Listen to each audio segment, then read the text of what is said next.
The guy that we're going to see today is a legend in his own lifetime. Haslam, number 9 on the Honda, leads. Ron Haslam, I mean, it's... Without bigging it up too much, it's the same breath as Barry Sheen, really, in many people's eyes. Haslam leads with the Honda. Then it's Barry Sheen on the Suzuki. Everyone knew him as Rocket Ron, you see. I am genuinely looking forward to going down and excited to go down. So, yeah, hence the grin. Yeah, so we're off. So, Ron Haslam, legend. Twice world champion, 4 times British champion. And Ron's won just about everything in Britain it's possible to win. Everybody keeps asking me, oh, you've retired, have you? I think I'm doing more now than I've ever done. But I enjoy it, so that's the main thing. Ron Haslam's now passed on his racing genes to his son Leon, the pocket rocket. Oh, I'm proud as Otis Leon, you know, for what he's done, second in the world in the championships. It's incredible. And in one corner of the Rocket Racing Team's shed lies a 4-wheeled Honda from Ron's heyday. We've got some tapes, some little tapes in it. We've got a Donington Park sticker. Oh, that's handy, isn't it? Yeah, 1985. Yeah. Oh, brilliant. Mileage-wise, 2,280.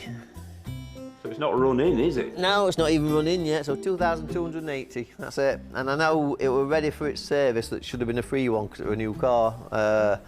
Never got a chance to take the running in oil out of it.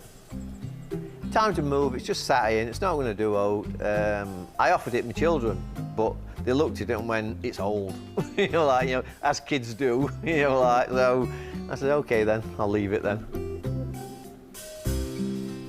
So it's been in the back of the shed? Yes. For 30-odd years? Yes. I'm just trying to think, we got Leon, yeah, so it's over 30-odd year probably now, yeah. My first ever big sponsor was Honda, so I thought I'd better get a Honda car, so I went and seen them and they gave me a bit of a discount on a new car, which was my very first new car that I've ever had. Up to this point, sort of living with my mum in a council house, so one of them jobs where, you don't have new cars. So looking after it was a big priority. Basically, that's why it's never got used. It was the first mechanical ABS car, which now these days will be a bit dinosaur, but and it was the last carburettor one as well. After this one, they went fuel injection.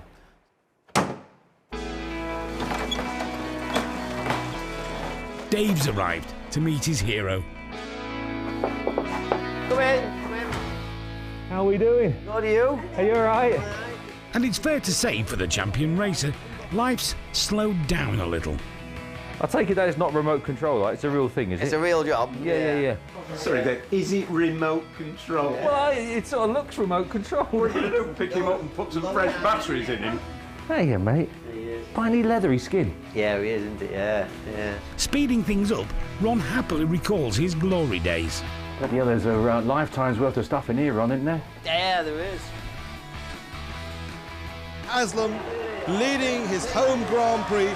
Honda Britain was quite a long career, and then... And here comes Haslam on a charge. The Norton, back to England. So back to UK on that bike there. And there is Haslam out in front. Ron Haslam leads Jamie Whittam. There's the checkered flag. Ron Haslam takes it for Norton.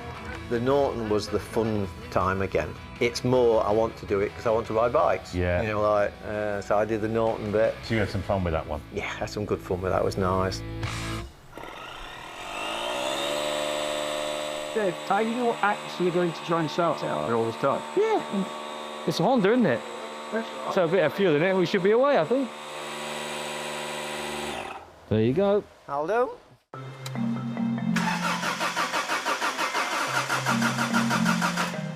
Say when. Yeah, go for it, mate. You right? Yeah.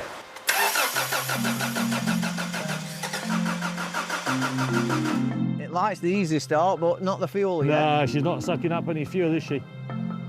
Bless her. I'm guessing that the carburettor will be dry, standing all them years. Go for it, mate. See if it... Ready? Yeah.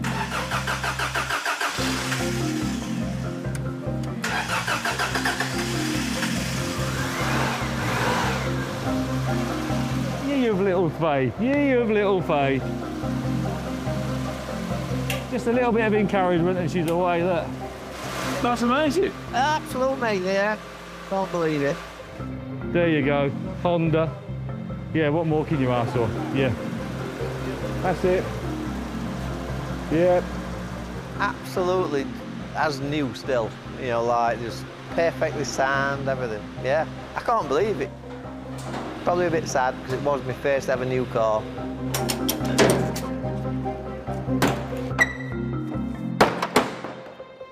All the best. Thank you for the help. Thanks so much, guys. See you a bit later on.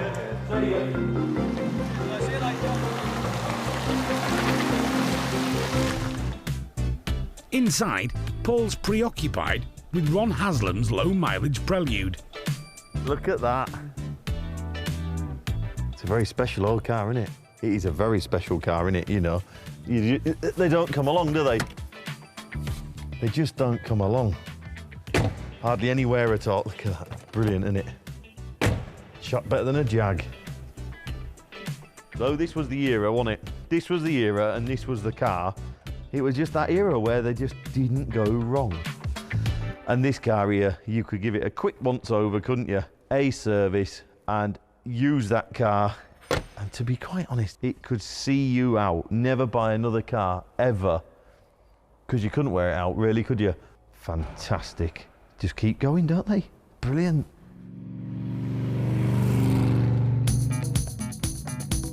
First generation Preludes made their debut in 1978, scored as a classical sporty coupe for sensible grown-ups. By the mid-80s, more power was orchestrated, plus stylish pop-up headlights to dampen drag. Later Prelude models came with an option for the world's first mechanical four-wheel steering system in a mass-produced passenger car. By 2001, with sales dipping and having gone through 5 reincarnations, Honda called time on Prelude production in favour of the more popular Civic and Accord models. But Honda's now gone back to the future, with the name rescored for an electric hybrid Prelude.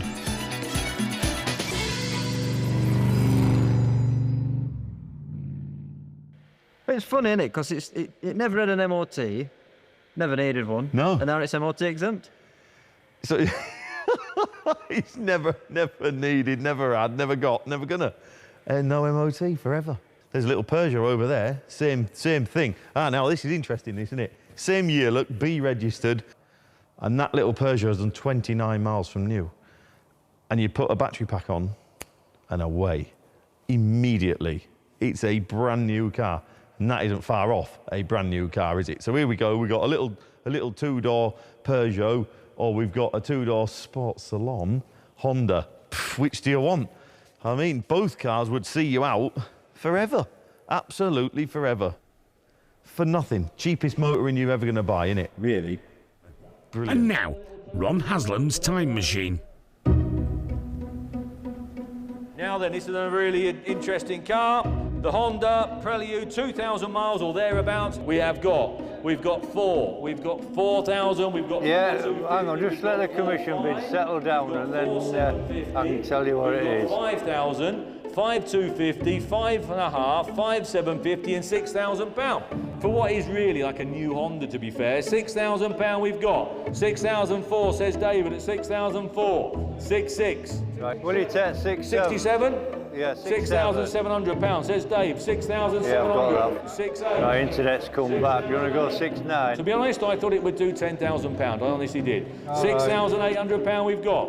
£6,000, £7,000 we've got. I thought it would do 10. Everyone's been asking me, and I've been saying it'll do 10. 8,400, £8,400 we've got.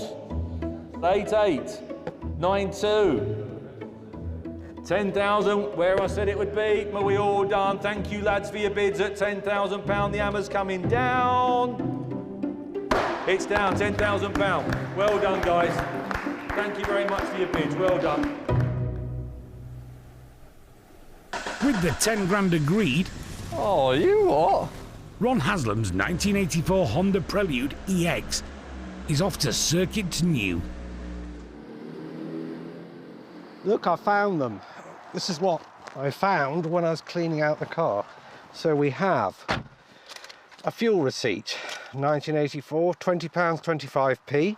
80s aficionado Callum is the proud new owner of a barely used Japanese classic. And of course my radio cassette, which I'm thrilled because it just sounds really tinny, you know, it's like a Walkman.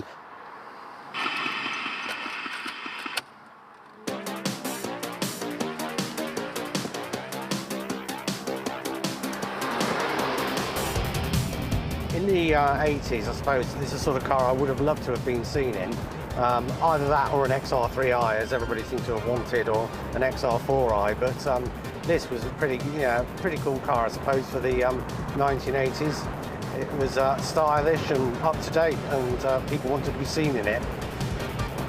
And of course, it was the era of big hair and mad cassettes and orange.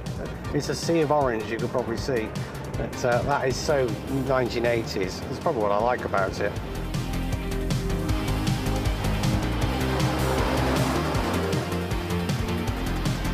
As a teenager in the 1980s, I was quite into cars then and buy every car magazine that was going. And I always thought Honda were really sort of high-tech, and they had things like electric windows and sunroofs and things like that we didn't get on sort of bog-standard Fords and Austins of the day. And they just seemed to be innovative, and that's what appealed to me. I suspect it probably is the lowest mileage car, possibly, maybe in the world. I did post on, there's a forum for Honda Preludes on Facebook, and I posted on that for worldwide ones, and nobody else has come up with a car that's got a lower mileage, and people were just absolutely astounded that a car had never been used, because it's just unheard of, really. It just whiz along, and it's perfectly capable of holding its own on the road. I'm not afraid of driving it as Honda intended. I wanted an original car to spec, nothing added, nothing taken away. And there we are, it turned up.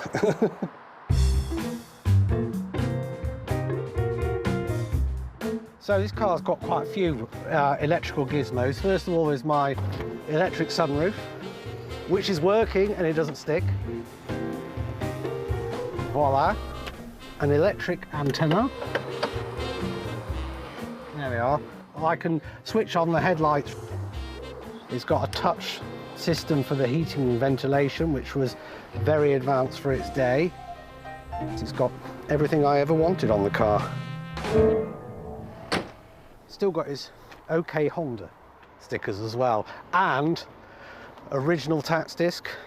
The main problem is the alloy wheels, and you can see there's some surface corrosion there, and they're going to have to be refurbished, but I love them because they have this gold Honda lettering that tells you the size of the wheel. This is as found. I've not done anything in here other than have it serviced and new battery, new fluids, what have you, brake overhaul. But all this muck and dust is from 40 years, and I'm going to detail clean it when I get a chance.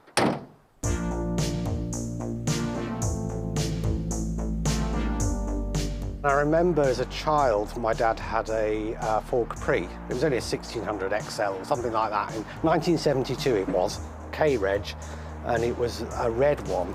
And he had it as a company car. And I had my probably 5th birthday party at the house. And everybody wanted my dad to drive them home in the Capri because everybody wanted to be seen in this sort of stylish coupe. And that's how I feel about the Honda now. It is, from the 80s, a very stylish coupe, very pretty, and very modern. Turned up with about 2,400 miles on it, and I've done about 250 miles in the last 2 weeks, so it's been thoroughly... But I just thought, well, it's there to be used, isn't it? What's the point of putting it in a garage and not using it, or being petrified of taking it out on the road? People won't ever see it, and I just thought, I want to enjoy it. You know, that's what I've got it for. I want to show it as well. The Honda is going to be a long-term car, yes. That's not going anywhere. That's not coming out of my hands anytime soon. We're only the custodians of these things, because I won't be around as long as that car's around, hopefully, and then someone else will get to enjoy it. And so we need to look after these things, and it is part of our motoring heritage.